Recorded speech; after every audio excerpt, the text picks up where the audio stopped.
چکا ہے ہمارے بیان اور غزہ امن بورڈ میں شمولیت کی دعوت کی تصدیق بھی ہو چکی ہے. مزمل صاحب کیسے دیکھ رہے ہیں؟ میرے خیال میں پاکستان کے عالمی سطح پر ریکگنیشن ہے اور مسلم امہ میں بھی ریکگنیشن ہے. ویسے تو ٹرکی اور سیریا کے حکمرانوں کو بھی اس میں دعوت دی گئی ہے, پاکستان کو بھی دی گئی ہے, اور پاکستان کا ایک اصولی موقف غزہ اور فلسطین کے حوالے سے پہلے سے موجود ہے.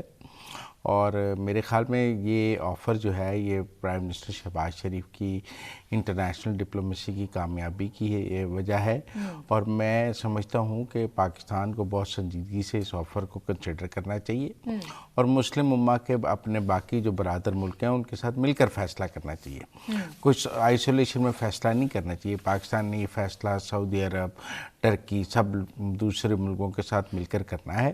اب تک جو جن ممالک کے سربراہان کو دعوت ملی ہے ان میں پاکستان بھی شامل ہے, اور میں سمجھتا ہوں کہ ہمیں غزہ کے لیے ایک مثبت کردار ادا کرنے کے لیے اپنی وہاں پریزنس رکھنی چاہیے بورڈ آف پیس میں.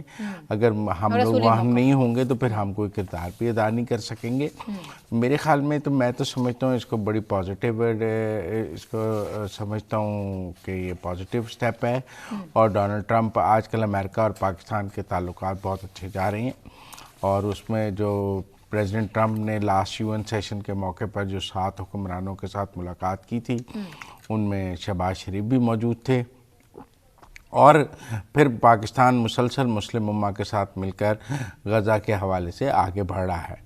بہت سارے لوگوں نے اس حوالے سے غلط فہمیاں پیدا کرنے کی کوشش کی, لیکن میں سمجھتا ہوں کہ پاکستان درست سمت میں جا رہا ہے, اور ہمیں اپنے OIC اور مسلم ممالک کے جو تنظیمیں ہیں اور مسلم ممالک کے ساتھ مل کر چلنا چاہیے. کوئی فیصلہ بھی تنہائی میں یا آئسولیشن میں نہیں کرنا چاہیے, مشاورت کے ساتھ مسلم امہ کے ساتھ مل کر قدم سے قدم ملا کر چلنا چاہیے. غزہ کے معاملے میں یہ ایک اجتماعی معاملہ ہے, یہ کوئی پاکستان کا انفرادی معاملہ نہیں ہے.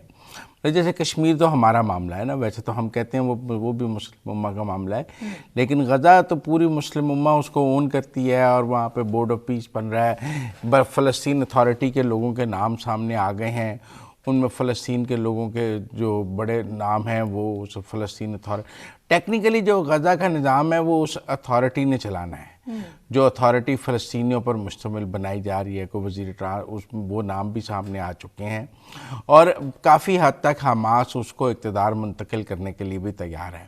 لیکن ابھی بھی آپ دیکھیں اسرائیل اس بورڈ آف پیس کے حوالے سے جو ہے اس کے خدشات اور تحفظات موجود ہیں, اسی لیے جو اسرائیل کی طرف سے اس بورڈ آف پیس کے حق میں بیان نہیں آیا ہے. ان کا موقف ہے کہ امریکہ نے ان کو اعتماد میں نہیں لیا ہے. ڈونلڈ ٹرمپ صاحب اپنے طور پر لوگوں کو دعوت دے رہے ہیں.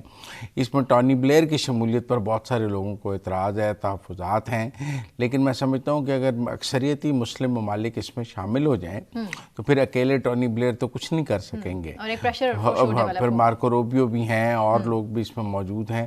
میرا ذاتی طور پہ یہ خیال ہے کہ یہ خطے کی سیاست, مسلم امہ کی سیاست کے لیے پاکستان کو اس آفر پہ بہت سنجیدگی سے غور کرنا چاہیے. اور اگر میری کوئی ذاتی رائے لے تو میں سمجھتا ہوں بورڈ آف پیس میں شامل ہونا چاہیے. اور آگے اب دیکھیں یہ بورڈ آف پیس میں شامل ہونے کا مطلب یہ نہیں ہے کہ ہم غزہ میں فوجیں بھیج رہے ہیں. وہ جو انٹرنیشنل سیکیورٹی فورس بننی ہے وہ الگ چیز ہے, بورڈ آف پیس ایک الگ چیز ہے. انٹرنیشنل سیکیورٹی فورس میں کن کن ممالک کی فوجیں جائیں گی وہ ابھی طے نہیں ہے, لیکن یہ تو بورڈ آف پیس ہے نا جس نے عمومی طور پہ نگرانی کرنی ہے غزہ کے معاملے پہ, اور اس کے نیچے ایک اتھارٹی ہوگی جو غزہ کا نظام چلائے گی.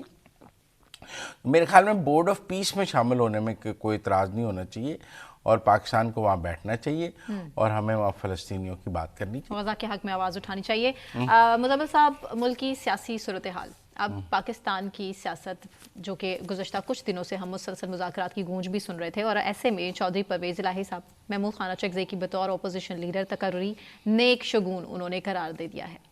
آپ اس کو کیسے سمجھ رہے ہیں؟ سبھی ان کو مبارک دے رہے ہیں. ٹھیک ہے, ایک تعیناتی ہوئی ہے, ایک رسم, وہ کیا کہتے ہیں, رسم دنیا بھی ہے, موقع بھی ہے, سب لیڈرز ان کو مبارکباد دے رہے ہیں. اب یہ دیکھنا پڑے گا. ویسے تو محمود خانہ, ہم نے کل بات کر لی ہے کہ محمود خانہ چکزئی صاحب کا جو مذاکرات کا فارمولہ ہے وہ ایک ناکام فارمولہ ہے. مجھے کو مذاکرات اس فارمولے کے تحت ہوتے نظر نہیں آتے ہیں. لیکن ٹیکنیکل بات اب یہ دیکھنے والی ہے کہ کل منڈے کو وہ پہلے جب اپنا قومی اسمبلی میں خطاب کریں گے تو وہ کیا پچ سیٹ کرتے ہیں اپنے لیے, کیونکہ وہ جو خطاب ہے وہ محمود خانہ چکزئی کے بطور قائد حزب اختلاف کردار کی سمت طے کرے گا. وہ سمت کیا ہوگی.